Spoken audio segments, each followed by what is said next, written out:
अस्सलामुअलैकुम दोस्तों, मेरे चैनल जीनियस फेयर में वेलकम है। आज मैं आपको डबल एक्सल साइज के कोट की स्लीव की कटिंग के बारे में बताऊंगा।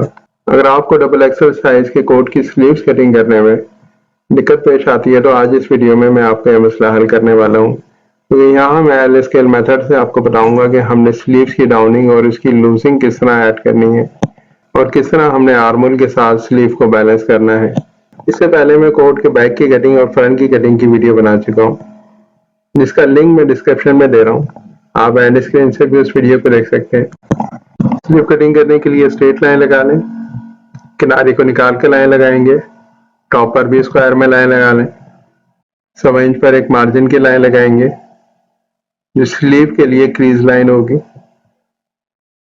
हमने तमाम मार्किंग इसी लाइन से करनी है। स्लीव्स की डाउनिंग का मार्क लगाएं। चेस्ट के छठे हिस्से में हमने डाउनिंग का मार्क लगाना है जो बनता है 7 इंच। आधा इंच इसमें हमने और ऐड किया है, 7.5 इंच पे मैंने मार्क लगाया है। स्लीव की डाउनिंग के ऊपर मैंने 1.5 इंच का एक मार्क लगाया है। स्लीव की लेंथ का मार्क लगा लें। 22 स्लीव की लेंथ है।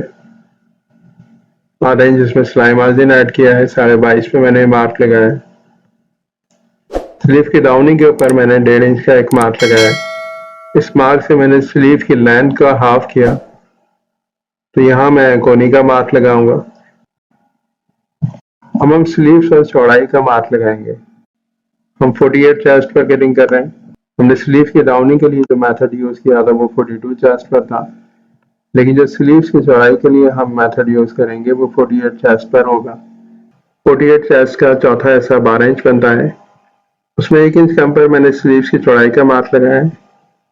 ये आप 1.25 इंच की क्रीज लाइन वाली मार्क से चौड़ाई को मार्क करेंगे और उसके हाफ में 5.5 इंच पे मैंने मार्क लगाया है, जो स्लीव्स का बैलेंस होगा। अब इन तमाम मार्किंग को आप स्ट्रेट कर लें। इसके बाद स्लीव्स की डाउनिंग का मार्क लगाएंगे जो चेस्ट के 12वें हिस्से में होगा। 42 चेस्ट का 12वां हिस्सा 1.25 है, उसमें आधा इंच प्लस करके मैंने मार्क लगाया है 2.25 इंच पे। अब स्लीव्स के लिए हम क्रॉसिंग का मार्क लगाएंगे जो चेस्ट के 16वें हिस्से में होगा। 3.25 इंच पे मैंने मार्क लगाया है और स्लीव्स के डाउनिंग के पॉइंट पे मैंने क्रॉस लाइन लगा दी। स्लीव्स की डाउनिंग के लिए क्रॉस लाइन लगा लें। आधा इंच हमने इस क्रॉस लाइन से शेप देना है स्लीव्स को।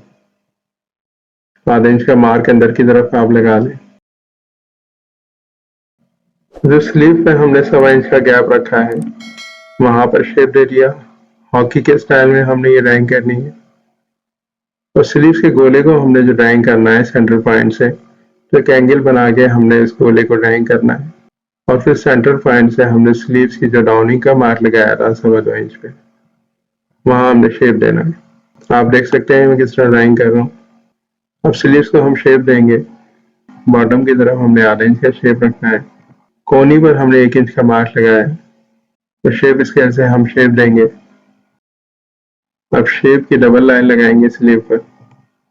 उसके बाद स्लीव के बॉटम का मार्क लगाएंगे। चेस्ट के छठे हिस्से में मार्क होगा। 1 इंच हमने कम करना है छठे हिस्से से।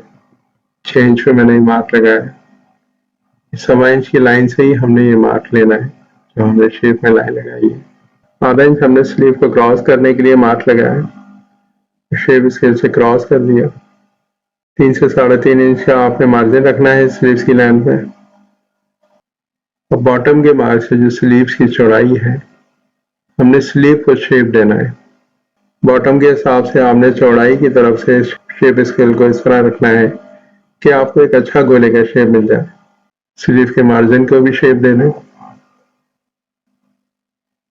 आधा इंच स्लीव को ऊपर शेप दिया है हमने गोले की तरफ। अब हम इसकी कटिंग कर लेंगे। हमने डबल एक्सल साइज में 48 चेस्ट पर ये गोला कटिंग किया है। इसकी डाउनिंग के मार्क हमने 42 चेस्ट के हिसाब से लगाए। अब मैं इसमें ताल कटिंग करके आपको बताऊंगा कि हमने किस तरह गोले के हिसाब से इसका ताल कटिंग करना है। ताल कटिंग के लिए गोले को अपने कपड़े के ऊपर बिछा लिया। जिस तरह हमने गोला कटिंग किया है हमने उसी तरह ताल को भी स्ट्रेट लाइन पर कटिंग करना है। अब ये जो 1.25 इंच की हमने लाइन लगाई है शेप की, तो 1.25 इंच की लाइन से हमने दो पॉइंट अंदर की तरफ एक बात लगाया है। और उस मार्क पे मैंने ताल की शेप को रखा है। आप देखने में किस तरह मैच कर रहा हूँ स्लीव्स के ताल को। और उसके बाद जो हमारे गोले का शेप मिलता है ताल के ऊपर, उसको हमने सेम मार्क करना है। उसी शेप में हमने ताल को रखना है। आधा इंच हमने ताल को टॉप से शेप दिया है अंदर की तरफ। अब जो डाउनिंग का पॉइंट है हमारे गोले का, वही हमारे ताल का भी डाउनिंग का पॉइंट है। स्ट्रेट लाइन करने, उसका हाफ करके हमने आधा इंच शेप एक्स्ट्रा कर दिया। ताल को शेप दे दें। शेप स्केल से आपने एक राउंड में शेप देना है ताल को, जिस तरह हमारे गोले का शेप है उसी तरह का शेप हमें ताल में भी रखना है। आप देख सकते हैं मैं किस तरह शेप स्केल से ताल को शेप दे रहा हूँ। ताल के सेंटर पॉइंट से मैंने शेप दिया है। अब ताल की जो गिदरी है उसको भी आप स्ट्रेट कर लें। अगर आप ताल का शेप फेयर ना लग रहा हो गिदरी से, तो आप उसको शेप स्केल से सही कर सकते हैं। ताल में हमने मार्जिन रख लिया, जिस तरह हमने साइड में मार्जिन रखा था इसी तरह हमने ताल में भी मार्जिन रखा है। कभी हमें कोट को लूज करना हो तो ये मार्जिन हमें काम आ जाए। आधा इंच हमने टॉप पॉइंट से भी मार्जिन रखा है और आधा इंच ही हमने ताल के शेप में भी मार्जिन रखा है।